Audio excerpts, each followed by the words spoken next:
She does so much for me, and those are just two examples of how she's already been such a big help in the hospital. Hey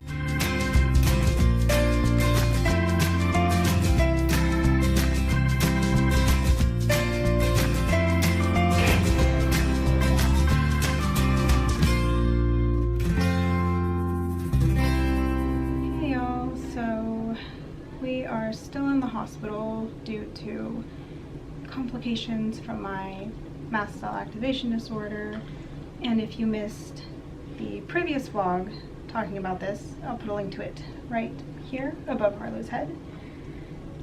Unfortunately, I'm not doing as well as I was the day before, and my feeding tube stoma site might be infected again. But before we panic about all the what ifs, we're just gonna wait and see what my surgeon says. We've put in a consult for her to come see me, so taking it one step at a time. Anyways, while I am here in the hospital and I've been resting all day, I'm feeling like I have a little bit of energy. I wanted to talk to y'all about another hospital related topic, and that is having my service dog with me while I am inpatient. Right, Harlow?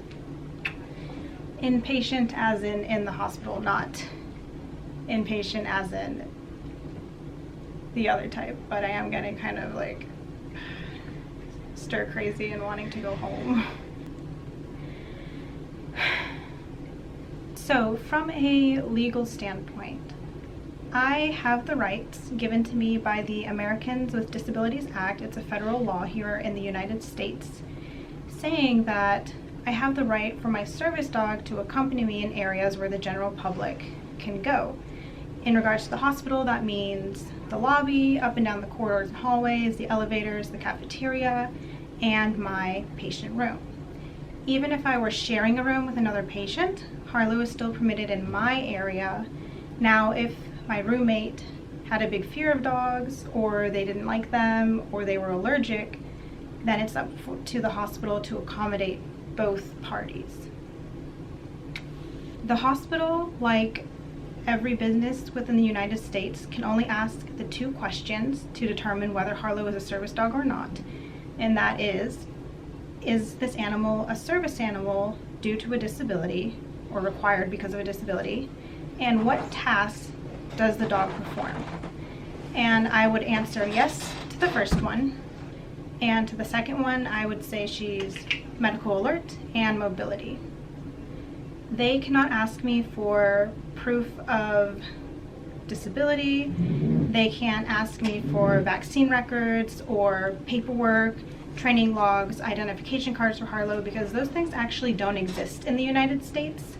There are websites that sell similar products that way, but they're literally just scams trying to get your money because they have no legal standing within the United States whatsoever.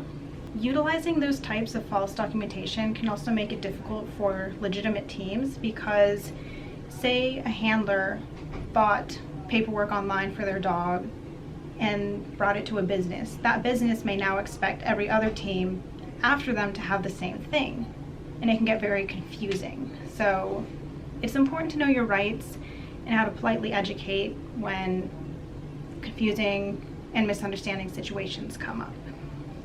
Right, Hippo? What really shows a service dog as a service dog is their impeccable behavior in public and the fact that they have been task trained to mitigate their handler's disability. If y'all want to learn more about how Harlow helps me and how I trained her and some other good info about Harlow, I would check out my All About Harlow video, and again I'll put it here, the link above her head. And some main points I'd like to point out about how she helps me is that it's difficult for me to walk, and so there's a special strap on her vest, and I use that for counterbalance, and it helps me move steadily alongside her. She also does something called my allergic reaction response. When I'm having an allergic reaction, she doesn't alert me beforehand, but she can respond to me while it's happening. And one of my first signs of an allergy attack is I'll get bright red rashes that I scratch at. And I don't know if it's due to my lack of self-awareness or that when I'm in a reaction, I kind of just get spacey and brain foggy. I don't always realize I'm scratching. So I've taught Harlow that this behavior means she needs to nudge at my hands and get my attention. And then as soon as I realize it, I can give myself my abort meds, my emergency medications. And the sooner I get those medications, the more likely we are to successfully treat the reaction. Harlow also does something called syncope alert for my dysautonomia and postural orthostatic tachycardia syndrome. That is where she will give me a 10 to 15 warning before I completely pass out. And that is very valuable because sometimes I don't even feel it when I'm going to pass out. Researchers do not know how dogs can pick up on this sort of thing, but if you ask me personally, my best guess would be that my body gives off some type of scent because she becomes very interested in how my breath smells when she's alerting. And I know my dog very well. I know her body language and her demeanor.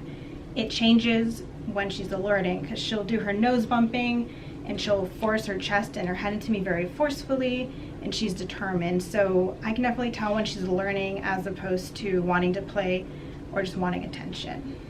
With her alerts, I'm able to get to a safe place where I can elevate my feet and hopefully prevent the syncope altogether, or I can at least go through the event in a safe place where I don't end up falling or hurting myself. And now, with all of that being said, I'm occasionally asked, why do I even need to bring her to the hospital when I'm surrounded by countless medical professionals and nurses and equipment to keep me safe? Well, when I go to the hospital, I generally don't stop my treatments at home unless otherwise specified by my medical team. And Harlow is a very big, very important part of my treatment. So we bring her to the hospital as often as possible, but she can't stay with me 24/7 because while I'm in the hospital, one, I'm on isolation, I can't leave my room, and I'm also just not feeling well, so I can't take care of her properly. I can't take care of her for her potty breaks and to feed her and all that stuff. Plus, she needs a break too. You know, she needs to go home and de-stress and relax. And although when we are at the hospital, we do take all of her gear off, we let her be more laid back, she's still in working mode and she will still help me, but y'all know there's nothing like being home to wind down and decompress, and even service dogs need a break like that sometimes too. So instead of staying with me alone, Harlow will come and visit with Judd or my mom. If my mom stays the night, then Harlow stays the night too, and I love when Harlow gets to stay with me, right? And it's also important for my safety that she stays with me when possible. Prime example, yesterday Harlow hadn't gotten to the hospital yet because she was with Judd. They were getting ready to come over here and I needed to use the restroom. So I had a nurse help me to the bathroom and I used the restroom. When I got up and I was walking back towards the bed, I just passed out. Didn't feel it coming, and I hit the side of my head quite hard on the bathroom door. And as that was transpiring, a nurse from the tele station, the tele is what all these stickers are that are measuring my heart rate, ran in, and they said her heart rate is way too high, which that's what happens during my syncope episodes from my dysautonomia. And it was just a very confusing ordeal. I blacked out a little bit. It was just, if Harlow was here, that could have been prevented. But like I said, it's not always feasible for her to be with me 24/7. And I walk away from moments like that cherishing Harlow and what she does for me even more. Because no matter how well someone knows me, they're not going to be able to give me that 10 to 15 minute warning of a syncope episode, and I just feel so safe when she's with me. Also, another example, last night Harlow was there at night and I began having my reaction and scratching at my wrists and on my chest, and she started nose bumping me, and I was like, all right, let's get the nurse, let's get the Benadryl taken care of, and all was well. So, you know, she does so much for me, and those are just two examples of how she's already been such a big help in the hospital, or could have been a big help in the hospital had she been here to alert to the syncope episode. And without her, I honestly do feel a bit vulnerable. You know, she's been by my side since I got her at 8 weeks old. She's almost going to be 3, and she does so much for me. Her just genuine intent and desire to keep me safe and help me stay independent, and I think we make the most wonderful team. I'm gonna pull you in for a kiss. Good dog. Oh, and do not worry, y'all. They did take me down for a CT scan of my head. It's just part of hospital policy. I knew I didn't have a concussion because I've had several in the past and it didn't feel like that. I was just, they want to be safer rather than sorry. But now we've got Harlow with me and I feel complete again. My furry little shadow next to me.